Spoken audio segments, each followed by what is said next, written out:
Turn in our Bibles to Matthew's Gospel, chapter 14. And at that time, Herod the Tetrarch heard of the fame of Jesus. And he said to his servants, "This is John the Baptist. He's risen from the dead, and therefore mighty works do show forth themselves in him." For Herod had laid hold on John, and bound him, and put him in prison for Herodias' sake, his brother Philip's wife. For John said unto him, "It is not lawful for thee to have her." And when he would have put him to death, he feared the multitude, because they counted him as a prophet.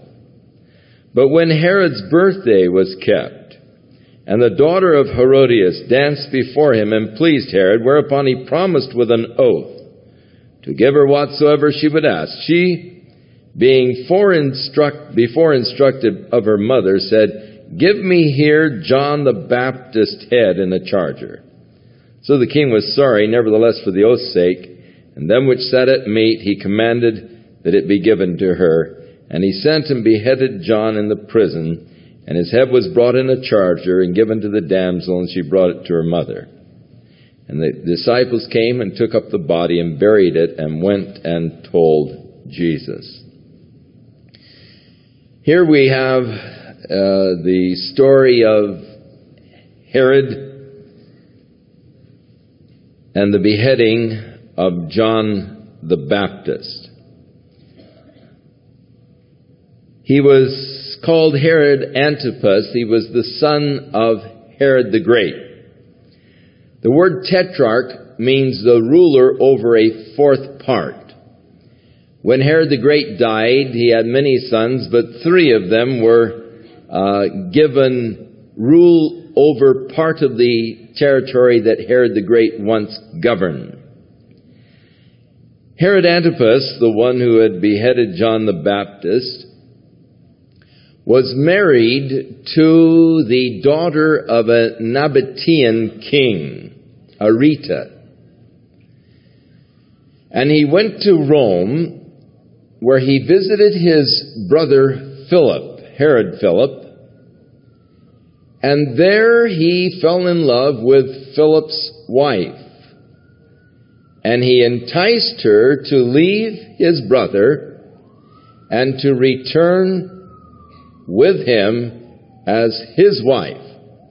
But in order to do this, he had to then divorce Areta, the daughter of the Nabatean king, which he did.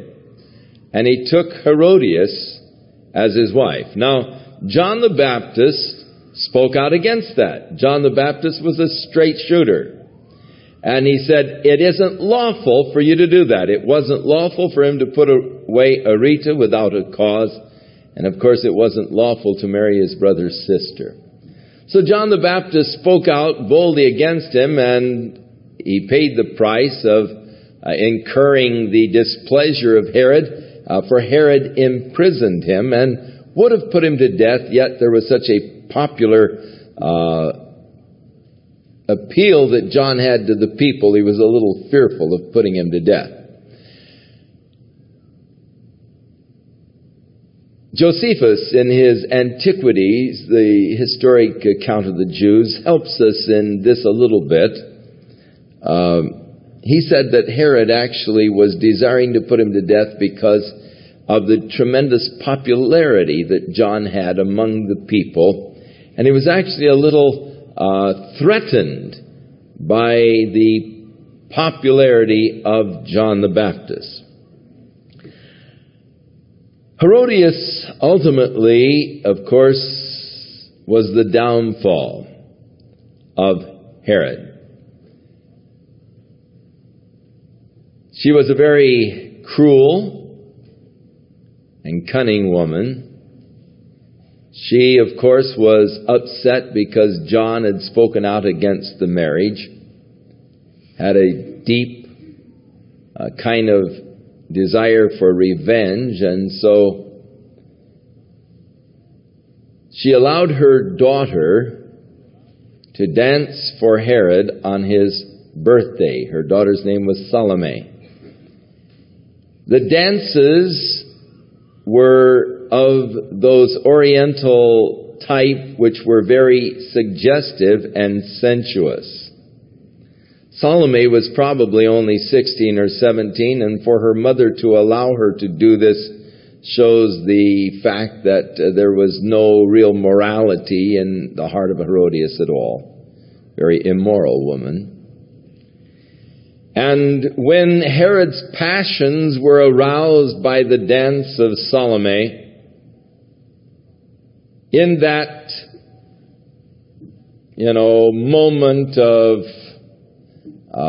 excitement and the applause for the dance and all, with the crowd around, he said, "Ask whatever you want and I will give it to you."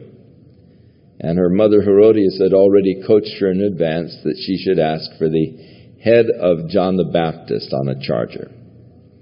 And when she made this request, of course, Herod wanted to back down, but he had made the promise, and so he held to it. Now later on, when Caligula became the emperor of Rome, there was another son of Herod, Agrippa, that he sent to reign over some of the provinces of Israel, and he gave to Agrippa the title of king. And so you remember Paul addressing him, King Agrippa. Now, Herodias said to her husband, Herod Antipas, "Look, he has the title of king. You ought also to have the title of king," because she had this desire to be known as Queen Herodias. And so this real thing in her to be wanted to be known as Queen, she put her husband up to going to Rome to talk to the Emperor Caligula that he would give to Antipas also the title of king. However, Herod Agrippa heard of the plan, and so he sent messages ahead to Caligula and said, "Hey, Antipas is not to be trusted. He is very likely to rebel against you. He's looking for position and power." And so Caligula believed the report that he received from Agrippa, and when Antipas came requesting that he receive the title of king, instead of receiving it, he had taken a lot of money with him, and she said, "What's money, go and bribe, Caligula for this title of king." Caligula took the money, but he banished Antipas to Gaul. And so that was the end of his ambition, and that was the end of Herod Antipas. He and Herodias Caligula said, "Look, you can stay here if you want." But she said, "No, I'll be with my husband." That's the only honorable thing she did. So she was banished with him to Gaul. The end of this man who fought the prophet of God because the prophet had enough courage to speak out against his sin, had him in prison. And so we read of the death of the cousin of Jesus, John the Baptist. And when Herod heard of all that Jesus was doing, though he had put John the Baptist to death, his conscience was probably still troubling him. He said, "This is John the Baptist. He's raised from the dead, and that's why he can do these marvelous works." He no doubt really believed that John the Baptist was indeed a true prophet. A while ago, a fire truck went up that way. Now it's come back this way. I guess they're lost. I'm not surprised.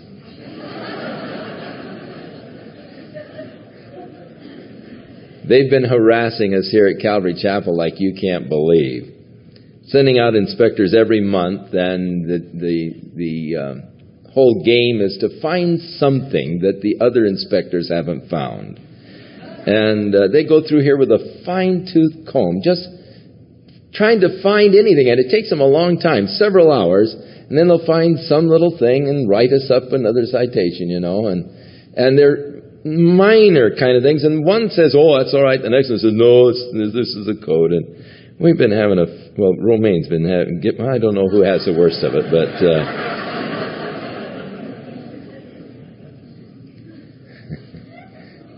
I just hope we don't burn. I don't know they'd be able to find us or not.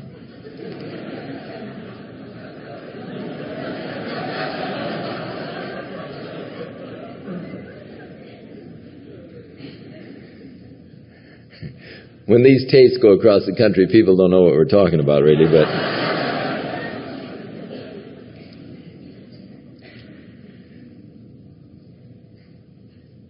so now in verse 13, when Jesus heard of this horrible atrocity against John, it no doubt shocked him. And he went by ship into a desert place apart. Desert not meaning desert like the Mojave or Sahara, but a deserted place, because there really isn't any real desert around the Sea of Galilee, but there are places that are deserted or uninhabited. And so he went to one of the uninhabited areas there across the Sea of Galilee. Over on the opposite side of the sea, there were several sort of deserted areas. So when the people had heard that he was leaving, they followed him on foot out of the cities. And when Jesus went forth, so he got around the other side, and here was a great multitude of people waiting for him. Now, the Sea of Galilee is only 8 miles across. And from the area of Capernaum, if you cross over to the area of Bethsaida or Gennesaret, it isn't really that far. And you can watch a little boat go all the way across. So as they're taking off for Capernaum, it's easy to tell which direction they're going. They just watch which direction they're going. Then the people run around the upper end of the lake, and then they'd be there waiting for him when he got to the other side.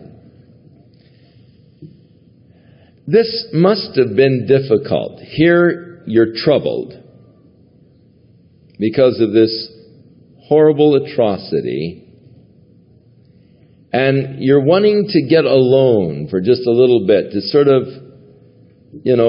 put things together, get things in perspective. And so you try to get off alone and have just a little time to wait upon God and to pray and to sort of get yourself collected, and you get to the other side, and here's the whole multitude of people waiting there for you. Now, it would have been very easy for Jesus to have been brusque and say, look, I came over here to get a rest, can't you leave me alone? And I know so many people who have a great ministry today who might do just that.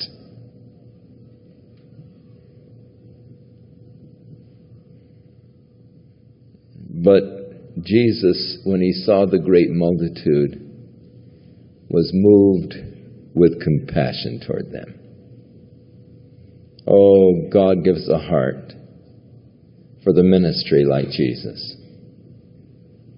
That whenever we see the people, rather than feeling, oh no, why do they have to come here? Don't they know I want to be alone?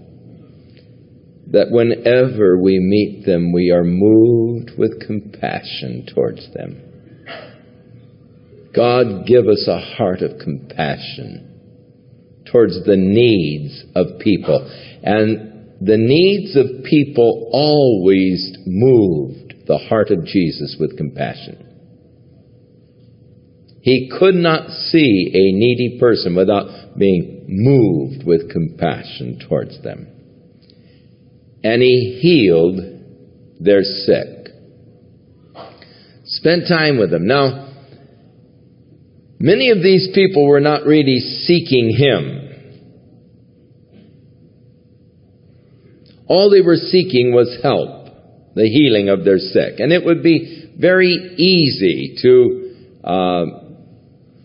sort of jump on the crowd and to needle them and get after them. Because all you want is the benefits. You really don't want to make the commitment, and that was so true. But Jesus never chided them. He never got on them. He just went ahead and ministered to them freely, and I love him for that. Now, when it was evening, his disciples came to him and they said, "This is a deserted place, and the time is now past. You better send the multitude away that they might go into the villages and buy themselves some food." But Jesus said unto them, "They don't need to depart. Give them to eat." And they said unto him, "We only have 5 loaves and 2 fish. And he said, "Bring them to me." And he commanded the multitude to sit down on the grass. And he took the 5 loaves and the 2 fishes, and looking up to heaven, he blessed, and he broke, and he gave the loaves to his disciples, and the disciples to the multitude. And they did all eat and were filled. The word filled in Greek is glutted, or that it would be a more appropriate translation. They all ate and were stuffed. And they took up of the fragments that remained 12 baskets full. And they that had eaten were about 5,000 men, beside the women and children. So here is that recording of the marvelous multiplication of the loaves and the fishes to feed the 5,000. Now there are those who have difficulty with miracles, and so when they read this story, they try to read into it a plausible explanation to remove the miraculous from it. We are told that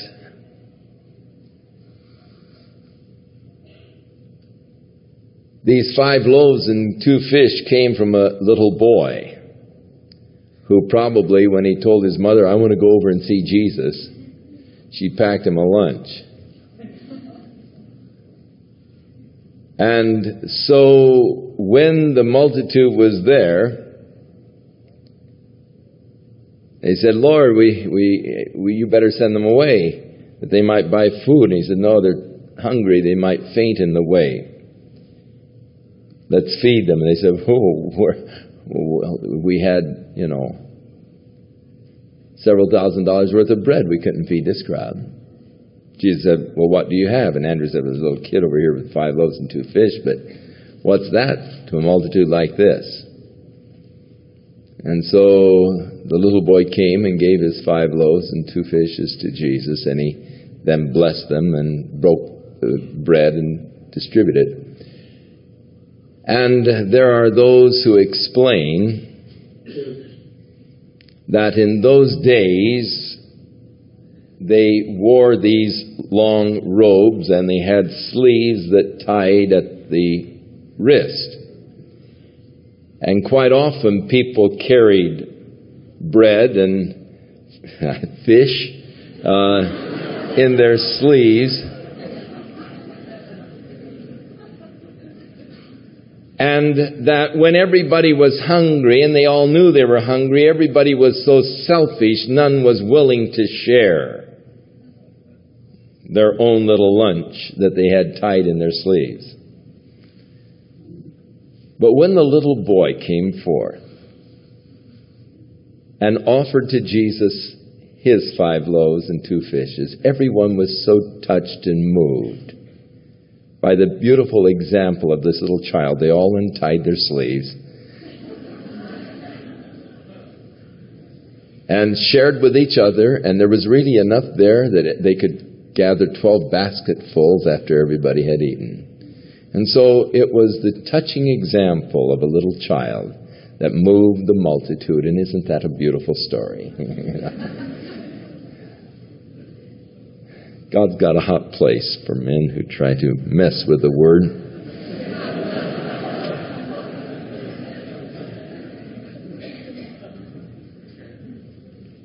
And immediately Jesus constrained the disciples to get into a ship and go before him to the other side while he sent the multitudes away. So he said to the disciples, "Now go ahead and get in the boat and go over the other side. I'll send the multitude away." And when he had sent the multitudes away, he went up into a mountain apart to pray. And when the evening was come, he was there alone. Now notice this, and I think this is important to note. It had been an extremely hard day. Jesus had received the news of the horrible atrocity. His cousin, John, had been beheaded by Herod. And he felt it sort of imperative to just get alone for a while. So he got into the ship with the disciples, and they headed over to the other side. But the people, seeing the direction where they were going, ran around the upper part of the Galilee and met him when the ship landed. And here was the multitude. And Jesus spent the day ministering to them. He's weary emotionally because of what had happened to John. No doubt wearied physically by ministering to these people, being pressed by them all the day long. Up until the evening, he feeds them, and then he sends them away as the disciples are heading back. Hard day, troubling news, physically exhausted. Time to really flake out. But instead, he went up into a mountain apart to pray. Oh, the importance that prayer had in the life of Jesus. Now, if he, being the Son of God, felt the necessity to be strengthened through prayer on these kind of occasions, how much more we weak, failing disciples or followers of him need to spend time in prayer to be strengthened by God. We would say, oh, it's time to really get a rest, I really need to get a nap. I really need to get my strength. But instead, he went up and spent the evening, the night in prayer, according to another gospel. But prayer was his place of strength. He discovered it to be a place of great strength, even as you can discover that prayer is a place of great strength indeed. And so when the evening was come, he was there alone. But the ship was now in the midst of the sea, and it was tossed by the waves, for the wind was contrary.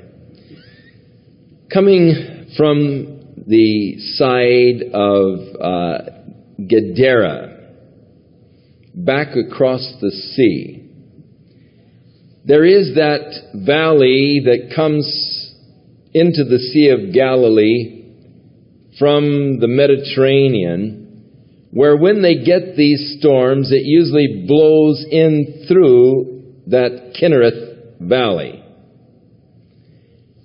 And so in coming back, you're coming against that wind that comes howling through that valley. And so the disciples were faced with this dismal prospect of trying to row against the wind and against the flow of the wind-whipped waves because of they were heading back towards the area of Capernaum. And so they were in the midst of the sea.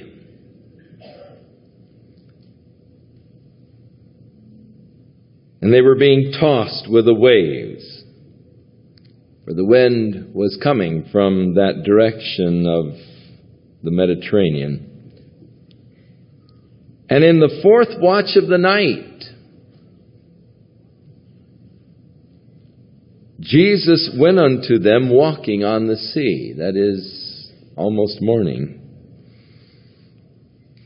And when the disciples saw him walking on the sea, they were troubled, saying, "It's a spirit," and they cried out for fear.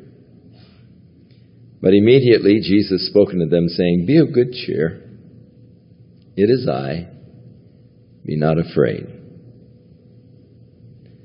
And impulsive Peter answered, "Lord, if it is you, bid me to come to you on the water." And Jesus said, "Come on." And when Peter was come down out of the ship, he walked on the water to go to Jesus.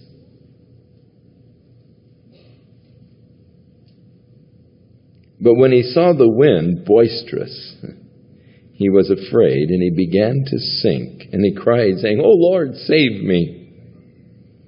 And immediately Jesus stretched forth his hand and caught him, and said unto him, "O thou of little faith, why did you doubt?"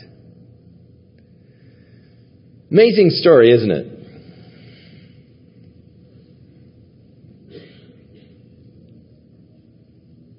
How that Peter was able for a time to walk on the water. And it would appear that he could walk on the water as long as he kept his eyes on Jesus. But suddenly maybe a wave crashed, splashed in his face, and he looked around and, "Oh, what am I doing out here, you know?" And he started to sing, "Lord, save me." And Jesus, I can hear Jesus chuckle as he said, "Oh, you of little faith, what happened to you? You know, you started well. What happened to you, Peter? Oh, ye of little faith."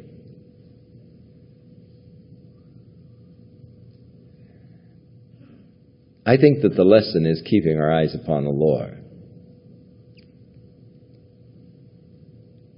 I think that is so important for us. It is so easy for us to get our eyes on our circumstances. And we start looking around at the boisterous waves. We start looking at our problems. We start looking at our situations, and we begin to sink. Because every one of us are faced with daily situations that can really sink us if we really get into it. We need to keep our eyes on the Lord, who is the master over the sea, over the waves, over the winds. And looking at Jesus, he was able to walk for a ways on the water. Getting his eyes off of Jesus and on the waves, he began to sink. And as long as we keep our eyes on Jesus,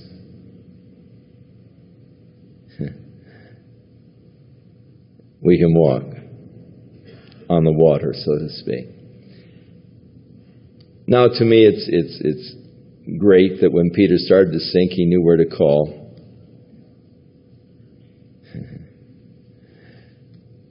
Lord, save me. I've been in the same boat.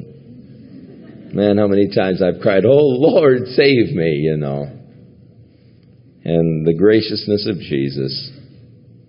"Oh, thou of little faith, why did you doubt, Peter? You're doing all right." And when they had come into the ship, the wind ceased.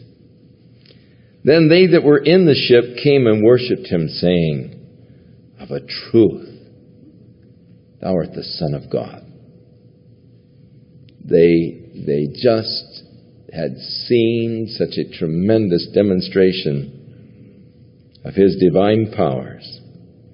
And when they were gone over, they came to the land of Gennesaret. And when the men of that place had knowledge of him, they sent out into all the country round about, and brought unto him all that were diseased. And Gennesaret is there, that it is Kinnereth or Gennesaret, it's the name of that valley coming from the area of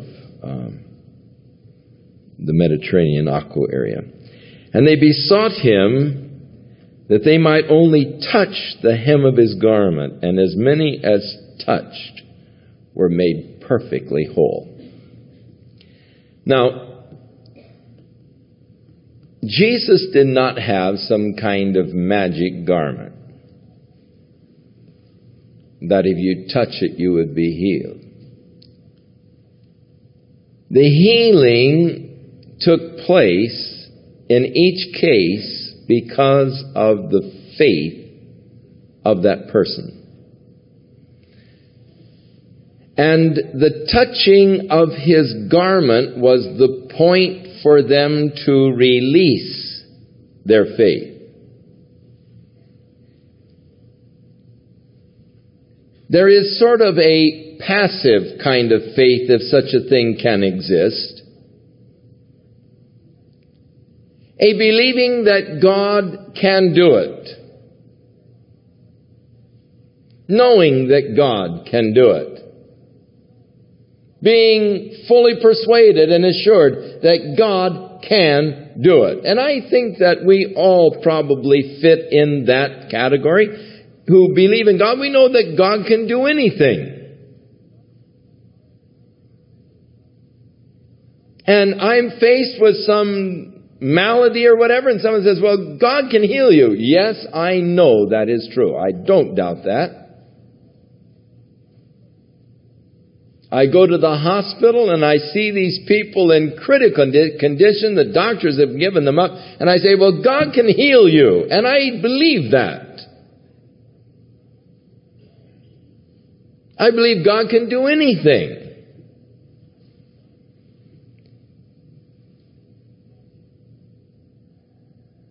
But there is something to activating that faith. To where it is not, I believe that God can heal you, but that I believe that God will heal you now. That moment when faith is activated to receive that touch or healing from God.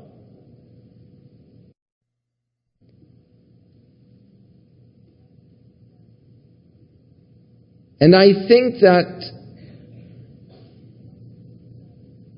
this touching of the hem of his garment created a point of contact for those people to release their faith.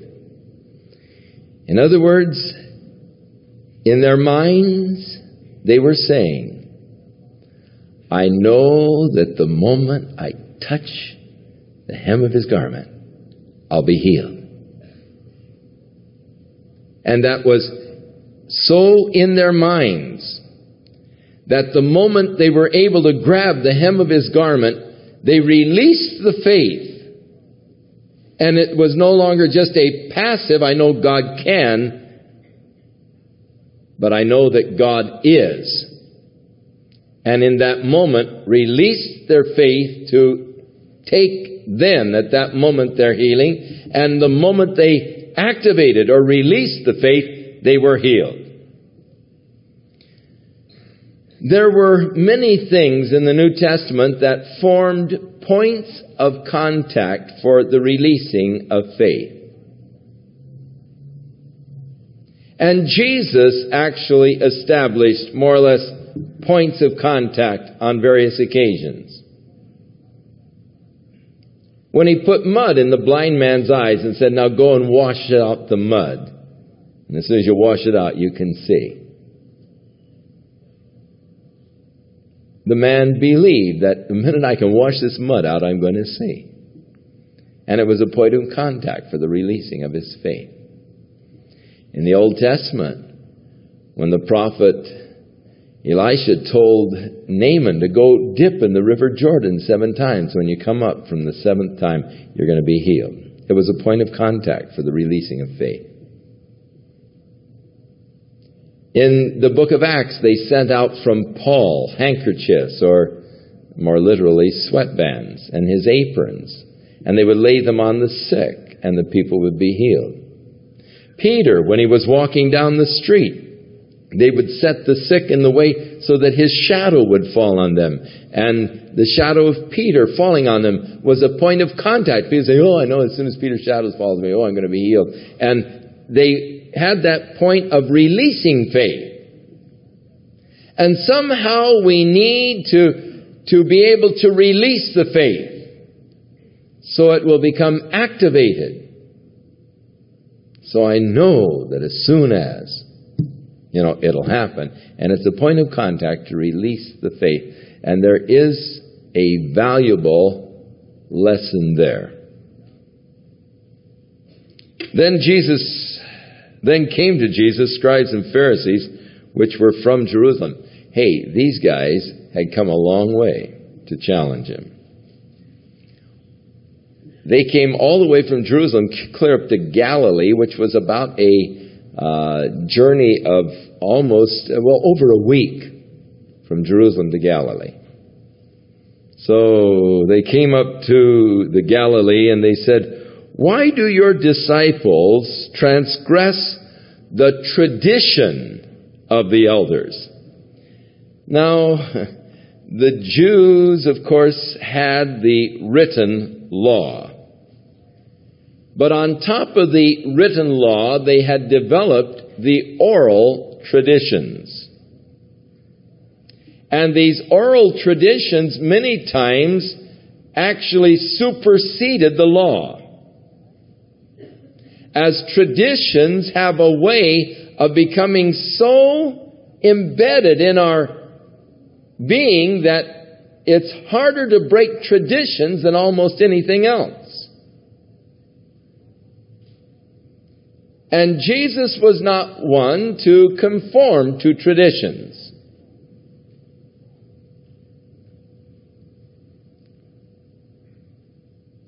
He was not in any wise a traditionalist. Of course, they also had the Talmud, the several volumes of the amplification and explanation of the law. So, in it, many traditions. So why do your disciples transgress the tradition of the elders? For they don't wash their hands before they eat bread.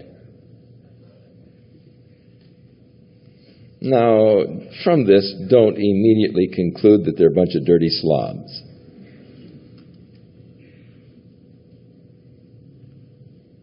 According to the tradition, there were many things that could make a person unclean. But this uncleanness was a ceremonial uncleanness, which if you were ceremonially unclean, you could not enter into the temple. And many things could make you ceremonially unclean. If you would touch anything that was unclean, you became unclean. Now, if you touched anything that was touched by something unclean, you became unclean. And to them, Gentiles were unclean. And if a Gentile walked across the dusty road, and you would walk across, and the dust that his foot touched would become unclean, because he was an unclean Gentile, and thus if you walked in the same dust, you became unclean, because you touched the unclean dust that was made unclean by a Gentile who walked over it. There were certain foods that if you ate them would make you unclean. And so this business of washing became quite a tradition. And there were certain ways by which you had to wash in order that you might ensure that you were cleansed from all of the dust or impurities or the unclean things that you might have come in contact with. And you had to do this before you touched your food, else your food would be unclean, and when you ate it, you would become unclean because you were eating unclean food. So they had the traditional ceremony for washing. And you would have to hold out your hands in an upright manner, and they would pour water over your hands as you rubbed your hands back and forth, up and down, and the water had to drip off of the wrist, because the water is now unclean because it's touching whatever was unclean on your hands, and you've got to make sure the water doesn't fall on you. So you hold it out and up so that the water drips off your wrist and doesn't hopefully run up your arm, or that portion of your arm would be unclean. Having then poured the water over and washing your hands in this upright manner, then because the dirty water from your unclean fingers has come down over your hands, you've got to get rid of that. So you put your hands down next, and they pour water over the top of your hands as you are rubbing your hands in a downward manner, and then finally rubbing your fingers together as water is poured over to get rid of all of the uncleanness. And here were the disciples just, grabbing the bread and eating it without going through this whole little ritual. And this is what Jesus was being challenged on. Your disciples aren't following the traditions. There's nothing in the Bible that says that you got to wash your hands a particular way. And at this point, Jesus is about ready to blow tradition totally out the window.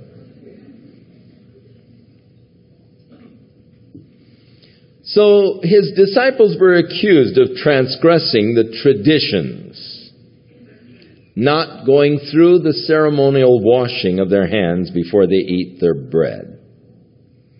But he answered and said unto them, why do you also transgress, not the traditions, notice, but you transgress the commandment of God by your tradition? Oh, watch out now. Because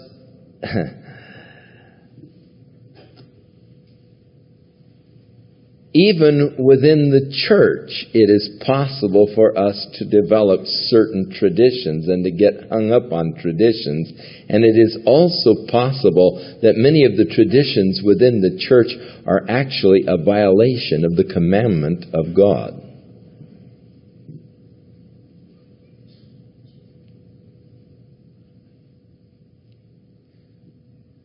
There was a lady who came to church here at Calvary Chapel, invited by some of her friends, and she was visiting here from Missouri. And she happened to belong to the Missouri Synod Lutheran Church. And after service, she came up to me and she was shaking. She was so angry. She said, why didn't you face the altar when you prayed? I mean, she was really upset. And I said, what? She said, when you prayed, you didn't turn and face the altar. Why didn't you? I said, well, I guess because I don't think Jesus lives in the altar.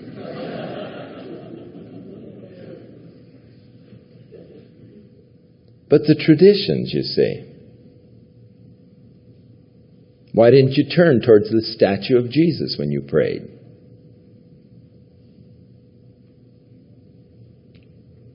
But by traditions,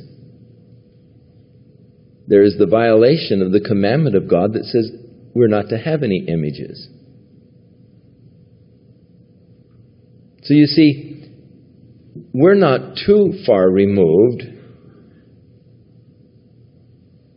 from the Pharisees and from the Jews who allowed tradition to actually develop to the point that by the traditions there was a violation of the commandment of God. So they were accusing the disciples of Jesus of not keeping the traditions. Jesus said, hey, you're violating not the traditions, but the commandments of God by your traditions. For God commanded, saying, honor thy father and mother, and he that curses his father or mother, let him die the death. But you say, whosoever shall say to his father or mother, it is a gift, by whatsoever thou mayest be profited by me, and he honors not his father or his mother, he shall be free. And thus you have made the commandment of God of none effect by your traditions. Now, the Bible says you weren't to curse your father or mother. That's the commandment of God. You're to honor them, not to curse them. But they had a tradition. If you prefaced your curses by saying, look, this is for your good and your benefit. You're a dirty, rotten, It's a gift now. I'm doing it for your benefit. I'm telling you this for your benefit. They were free. As long as they would preface it by, this is a korban. This is something by which you might be benefited. And so Jesus points out that through their tradition, they had actually made allowance for an actual violation of the commandment of God. And thus you have made the commandment of God of no effect by your traditions. You hypocrites. Jesus is pretty straight. In fact, he gets so straight it's almost scary when we move along in Matthew here. You hypocrites, well did Isaiah prophesy of you, saying, this people draw near to me with their mouths, and they honor me with their lips, but their heart is far from me. But in vain do they worship me, teaching for doctrines the commandments of men. Now, the church has developed many dogmas that they teach for doctrine and are in the same position as were these scribes and Pharisees in the time of Christ, who began to honor and hold traditions and the commandments of men even over the commandments of God. So he called the multitude, and he said unto them, now hear and understand this. And here goes tradition bombed. It's not that which goes into the mouth that defiles a man, but that which comes out of the mouth, this is what defiles the man. Called the multitude, says, listen now. Hear me out. It's not what goes into your mouth that defiles you. It's what comes out of your mouth that defiles you. Oh, boy, that is just going against that whole tradition of how you're to eat with washed hands and really even what you're to eat.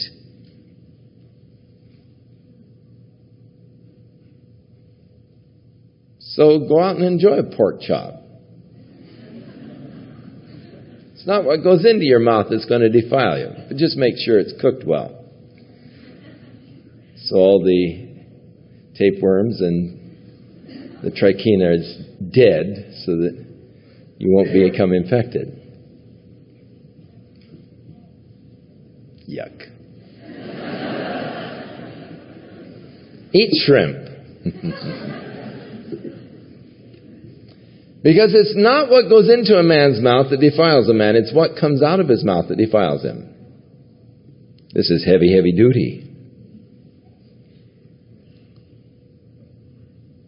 Then his disciples said unto him, Hey, Lord, don't you know they were really offended at what you said? And Jesus answered and said, Every plant which my heavenly Father hath not planted shall be rooted up. There are plants that are growing, weren't planted by the Heavenly Father. They're going to be rooted up. Just let them alone. Notice he didn't say go out and argue with them. Just let them alone. They are blind leaders of the blind. And if the blind lead the blind, both of them will fall in the ditch. Then Peter said to him, Lord, what did you mean by the parable? And the parable was, it's not what goes into the man's mouth that defiles him, that comes out. Peter said, what do you mean by that, Lord? And Jesus said, don't you understand? That whatsoever you eat goes into your belly and is cast out into the draught. It goes through your body. It's purged. But those things which proceed out of the mouth come forth from the heart, and they are the things that defile a man. For out of the heart proceeds evil thoughts, and murders, and adulteries, and fornications, and thefts, and false witness, and blasphemies. And these are the things that defile a man. But to eat with unwashed hands doesn't defile you. You don't have to go through a ceremonial washing before you eat food. It doesn't defile you. It goes through your body, passes through. But what you say, what comes out of your mouth, it reveals what's in your heart. And out of the mouth, the hatred, the bitterness, those things that you express, the lust, the desires, these things that are in the heart, the things expressed by the mouth, and there is the true defilement of a man. Then Jesus went from there and he departed into the coast of Tyre and Sidon. Now, going into the coast of Tyre and Sidon, he's actually moving into the territory that is Phoenician, and thus moving out from the totally Jewish community. And behold, there was a woman of Canaan, a Syrophoenician woman, who came out or lived in those same areas. And she cried unto him, saying, Have mercy on me, O Lord, thou Son of David, for my daughter is grievously vexed with a devil. But he did not answer her a word. And his disciples came, and they besought him, saying, Lord, would you send her away? She's bugging us.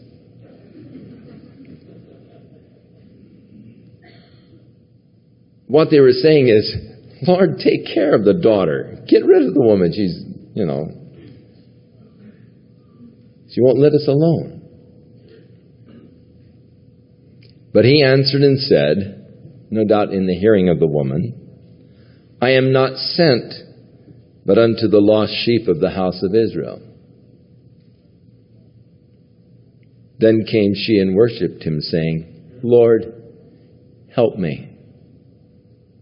And he answered and said, It's not right to take the children's bread and cast it to dogs.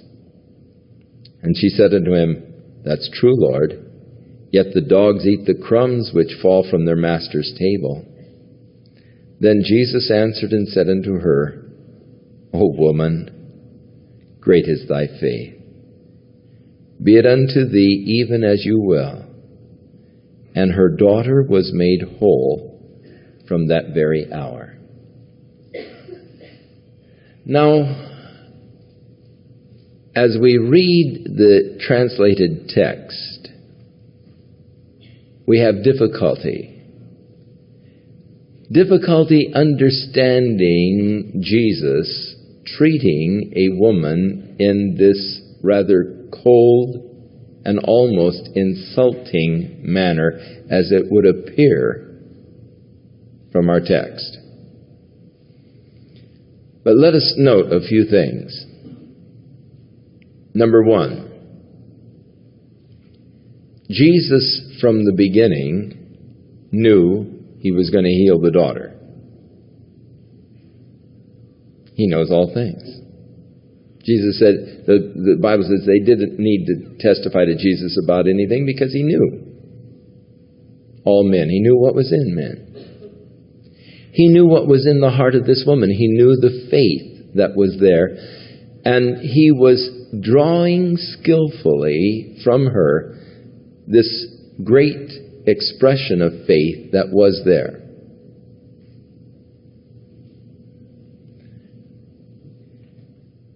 And so his first rebuff was that of silence. He didn't answer her at all. And over the apparent silence of Jesus, she persisted. Until the disciples were so bugged by her, they said, Lord, why don't you just, take care of her? And she's a menace. And Jesus, no doubt, as I say, in her hearing, said, look, I'm only sent to the lost sheep of the house of Israel. And so she came and she worshiped him, saying, Lord, help me. Now, continuing to draw her out, he said, it isn't right to take the children's bread. That is, the children of Israel. And those benefits of healing that he had brought to them. It isn't right to take that and to cast it. And here's where you got to be careful. There were two words for dogs. And the Jews often called the Gentile dogs, and it was a dirty word. Now, there are no swear words in Hebrew. They have no words to swear by in Hebrew. No curse words. If a Jew wants to curse, he has to curse in English. There are no curse words in Hebrew, which I think is quite fascinating. But the dirtiest thing they can call a person is a dog. They had these wild dogs that ran in packs that everybody hated.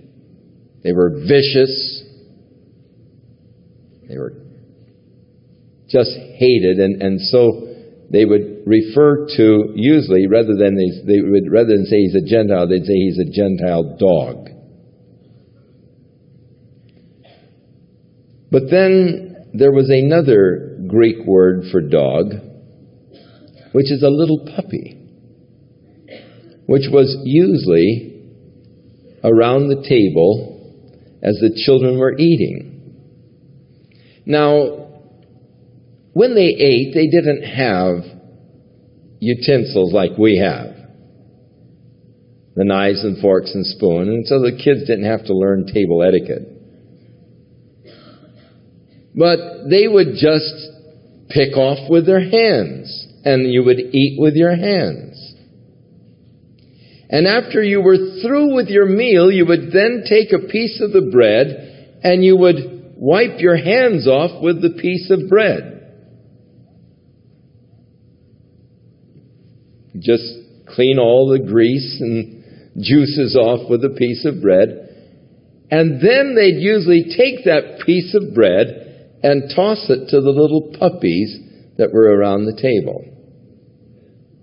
And so it was a very common picture in the minds of the people when Jesus said, it isn't right to take the children's bread and to cast it to the little puppies, or to cast it to puppies. And she said, yes, Lord, but the little puppies eat the bread that falls from the master's table. She said, All right. Great is your faith. It was faith that conquered over the silence of Jesus. It was faith that conquered over the seeming reluctance of Jesus. It was faith that won. This mother was desperate.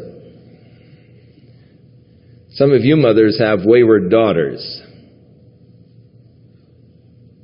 Now, probably none of you would go so far as to say they're vexed by the devil. But here was a mother in real distress. And she came to Jesus, and her faith triumphed. Listen, come to Jesus. Don't go away until you've received. There was no way she was going to go until she received help.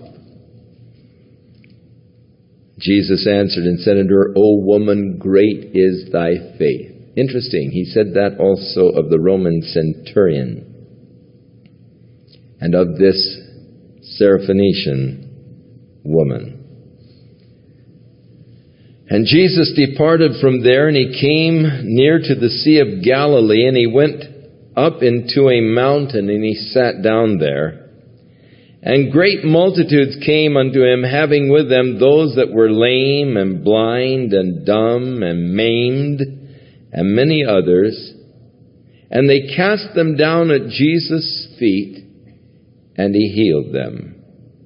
Insomuch that the multitude wondered when they saw the dumb speaking, the maimed whole, and the lame walking, and the blind were able to see, and they glorified the God of Israel. Then Jesus called his disciples unto him, and he said, I have compassion on the multitude, because they've continued with me now for 3 days, and there's nothing to eat.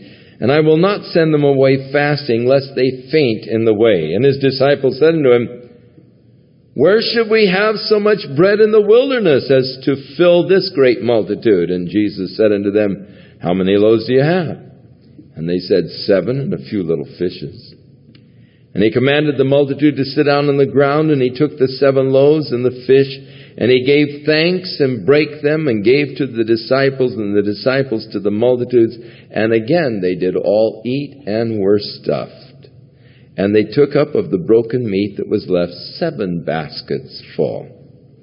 And they that did eat were 4,000 men, beside the women and children. And he sent away the multitude, and they took the ship, and they came to the coast of Magdala. Now, Magdala is probably 2 miles south of Capernaum. There in the Sea of Galilee, they have discovered the ruins of the city of Magdala, from which Mary Magdalene did come. And you can see the ruins there at Magdala today. And incidentally,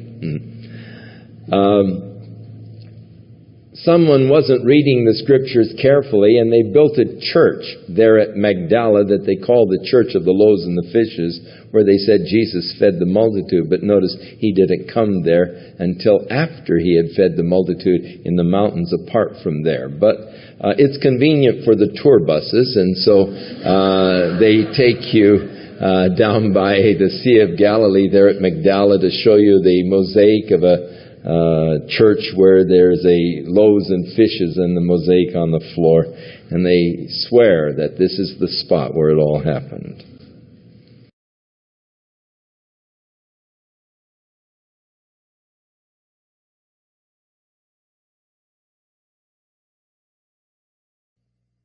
This time shall we turn in our Bibles to Matthew's Gospel, chapter 27. In the 26th chapter, we left Jesus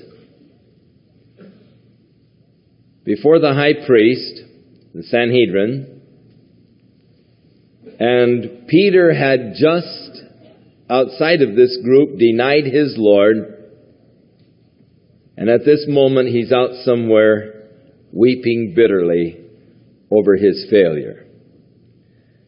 Now when the morning was come, all the chief priests and the elders of the people took counsel against Jesus to put him to death.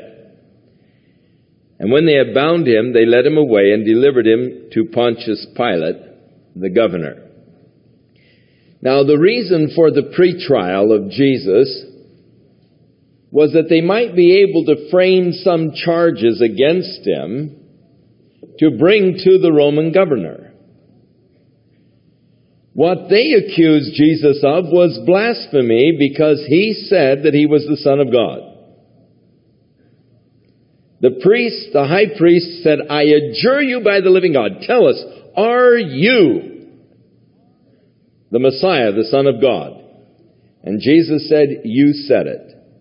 And this guy ripped his clothes and he said, "What need we of any further witnesses? You've heard him with his own mouth." That's blasphemy. However, the Roman government had taken away from the Jews the right of capital punishment just a few years earlier. And so the Jews did not have the authority to order a person put to death. And they were desiring that Jesus should be put to death. So they could not bring the charges of blasphemy before Pilate. Because Pilate would say, "That's your own religious matter. You guys settled it on your own." So they had to bring charges against Jesus that would hold in the Roman court, and so they made actually charges of insurrection against the Roman government. The charge that Jesus was saying that they shouldn't pay taxes to Rome, and the charge that Jesus declared himself the king and thus was setting himself up against the Roman government because he said that he was king. Now, these three charges are actually false charges that were made against Christ. Scurrilous charges of which they could not offer any real proof. Pilate, being a seasoned judge, was able to see through their charges. And having examined Jesus, of course, he realized that Jesus was innocent of these charges made against him. However, at this point, they were seeking to develop the charges. They bound him and then brought him to the governor Pontius Pilate. Then Judas, which had betrayed him, when he saw that he was condemned, repented himself and brought again the 30 pieces of silver to the chief priests and to the elders. Now, there is the theory by some, and it is plausible, that Judas Iscariot, by his betraying of Jesus, was trying to force the hand of Jesus to establish the kingdom. That Judas didn't like Jesus talking about the kingdom being prolonged.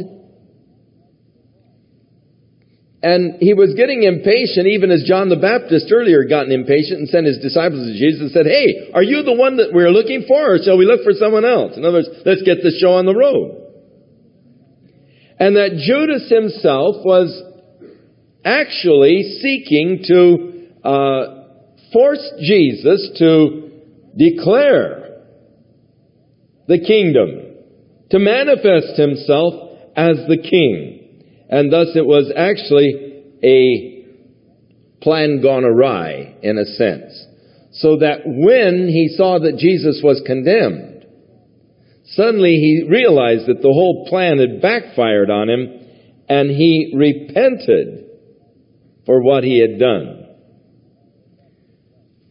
However, that's reading into Judas motivations of which we have no way of proving. It's just interesting speculation. It should be noted that there are two kinds of repentance. I think that if you would go to San Quentin, you would find that every prisoner there was repentant. They are all of them sorry. Very few of them sorry for what they did, but most of them sorry that they got caught. And there's two kinds of repentance that way.